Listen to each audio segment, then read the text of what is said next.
अस्सलाम वालेकुम हाज़रीन ऐं नाज़रीन ड्रामा सीरियल वेरनि जी बस्ती अॼु जी अपडेट में तव्हां सभिनी दोस्तनि खे ख़ुशि आमदीद। वेरनि जी बस्ती नई अपडेट ऐं खणी आयो आहियां वेरनि जी बस्ती ड्रामे जे बारे में। हीअ अपडेट ज़बरदस्त ऐं सनसनीखेज़ थियण वारी आहे। सभिनी दोस्तनि खे अर्ज़ु आहे त हिन वीडियो खे आख़िर ताईं ॾिसंदा जीअं तव्हां का बि अपडेट मिस न थी सघे। दोस्तों अॼु जी अपडेट बहितरीनु मां बहितरीनु अपडेट आहे।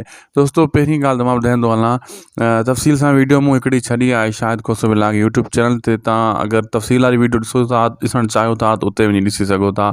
उन में ॿ टे ड्रामनि जो मां रिव्यू कयो आहे ऐं तफ़सील सां। बाक़ी शॉर्टकट में मां तव्हांखे ॿुधाईंदो हलां हिन चैनल ते हिन वीडियो में त वेरनि जी बस्ती ड्रामो जेको आहे इन खां पोइ त हलणो ई हलणो आहे। काफ़ी तव्हांजा कमेंट आया त न हलंदो 2-3 महीननि खां पोइ हलंदो। अहिड़ी का ॻाल्हि न आहे, इन खां पोइ ई हलंदो ड्रामो।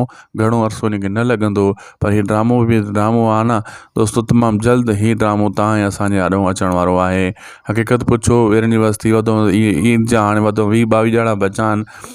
इन खां पोइ हीउ ड्रामो मंज़र आम ते अची वेंदो ऐं सिंध टीवी यूट्यूब चैनल ते ऐं सिंध टीवी जेको आहे डिजिटल चैनल ते बि हलंदो।